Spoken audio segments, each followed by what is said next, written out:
Pemirsa, hari ini sidang lanjutan kasus korupsi proyek Menara Business Infrastructure atau BTS Bakti Kominfo kembali digelar.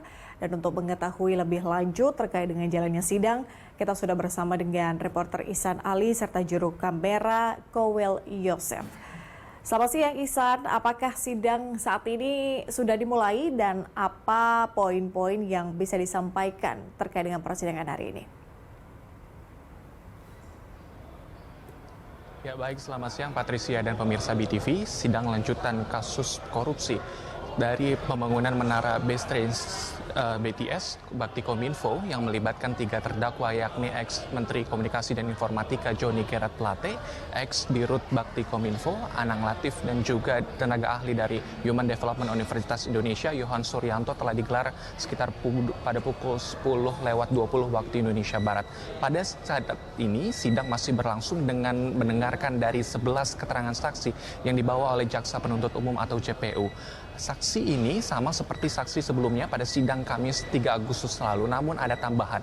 Jika pada Kamis lalu menghadirkan hanya 7 orang saksi, ada 4 saksi tambahan, yakni Kepala Divisi Lasmail atau Bakhaul Bakti Kominfo, Muhammad Feryandi Mirza, dan kedua ada konsultan Bakti Kominfo, Arsenar, ketiga ada konsultan Bakti Kominfo juga, Jamal Rizky, dan terakhir yang keempat juga konsultan dari Bakti Kominfo, Anggi Hutagalung. Dari 11 orang saksi ini, pimpinan ataupun ketua majelis hakim ingin bahwa 10 orang saksi ini dikonfrontir atas kesaksian dari Kepala Divisi Lasmail atau Bakhaul Bakti Kominfo, Muhammad Feryandi Mirza. Karena sebelumnya sidang sempat ditunda pada Kamis 3 Agustus lalu dikarenakan Hakim Faizal Hendri mempertanyakan dalam persidangan itu banyak sekali fakta-fakta yang disembunyikan.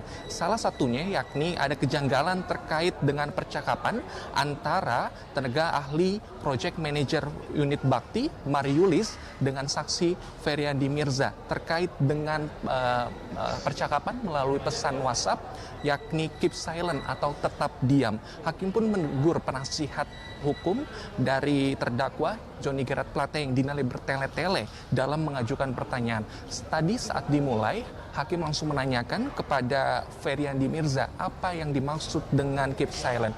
Feryandi Mirza langsung menegaskan keep silent yang dimaksud adalah ia tidak boleh mengungkapkan atau menyebarkan informasi kepada tenaga ahli Bakti Kominfo yang lainnya terkait pengerjaan ataupun progres dari pembangunan Menara BTS. Karena kita tahu bersama pembangunan ini mandek dan Feryandi Mirza dilarang untuk menyampaikan ataupun menyebarkan informasi terkait progres pembangunan Menara BTS itu sendiri. Dan selain Feryandi Mirza, tadi Hakim juga menanyakan langsung kepada Anggi Hutagalung terkait keep silent karena bukan hanya Feryandi Mirza yang sendiri, tapi Anggi Hutagalung juga menegaskan dengan posisi yang sama bahwa keep silent itu tidak boleh disebarluaskan terkait progres pembangunan proyek Menara BTS yang terkesan mandek dan tidak sesuai dengan apa yang sudah direncanakan oleh Kementerian Komunikasi dan Informatika di bawah Menteri Johnny Gerard Plate. Dan kami pun juga masih menantikan berbagai fakta-fakta ataupun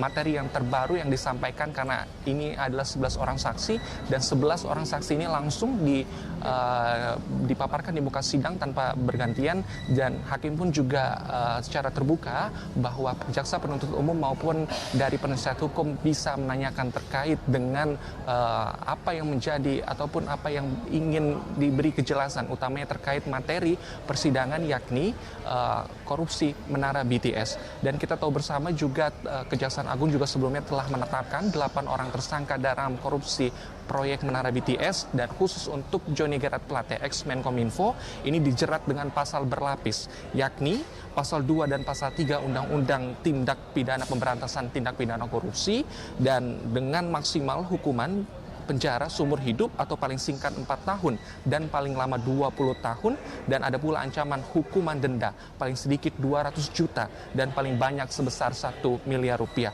Lalu juga dalam hal ini juga dalam hal tindak pidana korupsi juga sebagaimana dimaksud dalam Undang-Undang Pemberantasan Tindak Pidana Korupsi dalam keadaan tertentu pidana mati dapat dijatuhkan kepada Menteri Komunikasi dan Informatika ex-Menteri Johnny Gerard Plate. Patricia. Ihsan Ali serta juru kamera KW Leosef, terima kasih untuk informasinya dari sana. Selamat bertugas kembali.